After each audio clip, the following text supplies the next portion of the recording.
ඒ කියන්නේ මොකක්ද? දාලා ගියපු ආයෝජන, දාලා ගියපු ව්‍යාපෘති යලි ආරම්භ කරනවා. අලුත් ව්‍යාපෘති ගණනාවක් ලංකාවට නැහැ. කියන්නේ මොකද්ද? ආර්ථික ස්ථාවරභාවය පිළිබඳ සංඥාව අපි ලබා දුන්නා. ඒ විතරක් නෙවෙයි. මේ ඩොලරය දිගු කාලයක් දැන් අපි රුපියල් 300 සීමාවේ ආරක්ෂා කරගන්න සමත් වෙලා තිබෙනවා. ඒක ඉතාමත් වැදගත්. මතකද කාලයක් නිදියනකොට ඩොලරයගේ එකගයක් නැගිටිනකොට තව ආගයක්. මතකද? 400ට කිට්ටු වෙන ඩොලරය ගියා.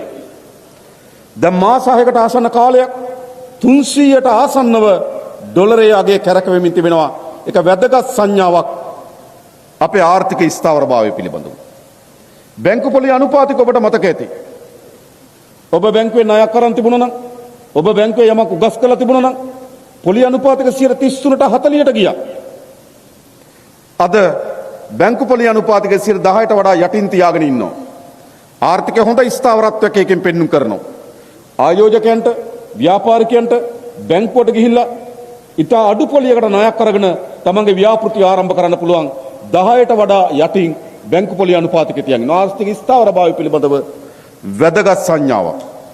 ඒ විතරක් නෙවෙයි. කොටස් වෙළඳපොළ වේගයෙන් වර්ධනය වෙමින් තිබෙනවා. ඒ කියන්නේ ආයෝජකයන් කොටස් වෙළඳපොළ ආයෝජනය කිරීම සඳහා පෙළඹවීමක් තියෙනවා. ඒ කියන්නේ ආර්ථික ස්ථාවරභාවය පිළිබඳව සංඥාවක්. ඒ වගේම උද්දමනය අව තත්ත්වයක අපි පවත්වාගෙන සමත් වී තිබෙනවා. ආර්ථික ස්ථාවරභාවය පිළිබඳ සංඥාවක්. නැවත අපි පෞගිය දෙසැම්බර් මාසේ ණය ප්‍රතිවගත කරා. ණය නොගෙවා සිටියට පස්සේ ණය ප්‍රතිවගත කර ගැනීමෙන් පසුව ඩොලර් මිලියන 500කට වඩා වැඩි ප්‍රමාණයක් අපි ආපහු ගෙව්වා.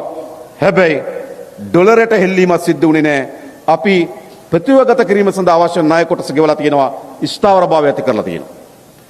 අවුරුදු 5කට 6කට වඩා වැඩි කාලයක් වාහන ගෙන්නන්න නැතුව තහනම් කරලා තිබුණා. අපි ක්‍රමානුකූලව වාහන වෙළඳපොළ විවෘත කරමින් තිබෙනවා. ආර්ථික ස්ථාවරභාවය පිළිබඳව සංඥාවක්. ඒ නිසා මේ මාස 6 යනකොට ක්‍රමානුකූලව අපි මේ ආර්ථික ස්ථාවරභාවය අපි නිර්මාණය කරලා තියෙනවා. ඒක වැදගත්. අපිට ඉස්සරහට යන්න බෑ. ආර්ථික අවිනිශ්චිතභාවයක් ඇති කරලා, ආර්ථික සැකයක් ඇති කරලා, ආර්ථික අවිශ්වාසයක් ඇති කරලා ඉස්සරහට යන්න බෑ. අපි තාම ශක්තිමත් ලෙස ආර්ථික ස්ථාවරභාවය අපි නිර්මාණය කළා තියෙනවා. ඒක වැදගත්. මේ මාස 6 තුළද ගන්නා ලද ප්‍රබලතම සහ ස්ථාවර වැඩසටහන තමයි ආර්ථික ස්ථාවරභාවය නිර්මාණය කිරීම. කඩාවැටුණු ආර්ථිකය, බිඳවට්ටපු ආර්ථිකය, ණයක් දෙන්නේ නැති ආර්ථිකය, ආයෝජකයෙක් නැති ආර්ථිකය, ඩොලර ස්ථාවරභාවය නැති ආර්ථිකය අපි ස්ථාවරභාවයට ගෙනලා තියෙනවා. ඒක තමයි අපි තාමත් දැක්මත් සහිතව වැඩ කරලා තිබෙනවා. එතන නතර වෙන්නේ නැහැ. ඒ ආර්ථික ස්ථාවරභාවය විසින් අපි අත්පත් කරගන්නා ධනය, භාණ්ඩාගාරයට එන ධනය අපි නැවත පෙරලා ජනතාවට යෙවීම සඳහා කටයුතු කරමින් තිබෙනවා. දැන් අවුරුදු 4-5 තිස්සේ අපේ රාජ්‍ය සේවයට සේවකයන් බදවාගත්තේ නැහැ. පුරප්පාඩු විශාල ප්‍රමාණයක් තියෙනවා. ආයතන පවත්වාගෙන යන්න බැරිකමක් තියෙනවා. හැබැයි අපි මොකද කරේ? අපි තීරණයක් ගත්තා අලුතෙන් රාජ්‍ය සේවයට 30000ක් බඳවා ගන්න. මතක තබා ගන්න. මේ අයවැය ලේඛනයෙන් අපි මුදල් වෙන් කරලා තිනවා 30000ක් රාජ්‍ය සේවයට බඳවා ගන්න. මේ වෙනකොට අපි 15700ක් විතර පුරප්පාඩු ප්‍රමාණය හඳුනාගෙන තියෙනවා. ඉදිරි පුරප්පාඩු හඳුනා ගැනීම සඳහා අපි කමිටුවක් පත් කරලා තිබෙනවා. ප්‍රාදේශ සභාවේ ටීఓ මහතුරුනේ හරියට පාරක් හදන්න ගියොත් ඒ නිලධාරීන්ගේ හිගයක් තියෙනවා. අර පහළ ගොඩක් පිරලා තියෙනවා වගේම අත්‍යවශ්‍ය වගේ පුරප්පාඩු විශාල ප්‍රමාණයක් තියෙනවා. ඒ පුරප්පාඩු පුරවන්න අවුරුදු 5කට පස්සේ 30000ක් ආණ්ඩුවේ රස්සාවට බඳව ගන්න අපි කටයුතු කරලා තිබෙනවා. ආර්ථික ලබා ගන්න ස්ථාවරභාවය ජනතාවට පෙරලා ලැබෙනවා. අවුරුදු 7-8කට පස්සේ රාජ්‍ය සේවකයන්ගේ වැටුප, මූලික වැටුප අපි වැඩි කරා. විශාල ප්‍රමාණයක වැඩි කරා. මතක තබා ගන්න. මේ අවුරුද්ද විතරක් රාජ්‍ය සේවකයන්ගේ වැඩි වුණු වැටුප ගෙවන්න කෝටි 11000ක් වෙන් කරා. රුපියල් කෝටි 11000ක් වැඩි කරපු කොටස ගෙවන්න.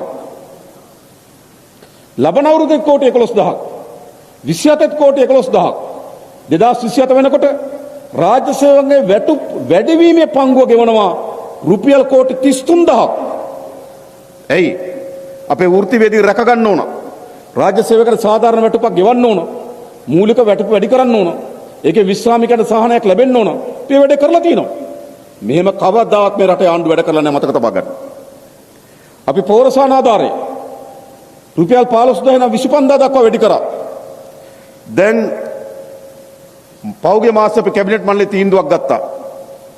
වී වගාව සඳහා පමණක් තිබුණු පෝරසාන ආධාරය කුඹුරු වල අතුරු භෝග වගා කරනවා නම් ඒගොල්ලන්ටත් රුපියල් 15000ක පෝරසාන ආධාරයක් ලබා දෙන්න තීන්දුවක් ගත්තා. මේ යලකන්නේ. කොහොමද මේ ආණ්ඩුව වැඩ කරලා දෙන්නේ එහෙම? මෙහෙම වැඩ කරපු ආණ්ඩුව කවදාවත් නැ මතක තබා ගන්න. රාජ්‍ය සේවක වැටුප් වැඩි කරනවා. රාජ්‍ය සේවයට බඳව ගන්නවා. පෝරසාන ආධාර දෙන විතරක් නෙමෙයි. ලංකාවේ පළමු වතාවට පාසල් දරුවන්ට පොත් පාසල් උපකරණ මිලදී ගැනීම සඳහා රුපියල් 6000 දුන්නා.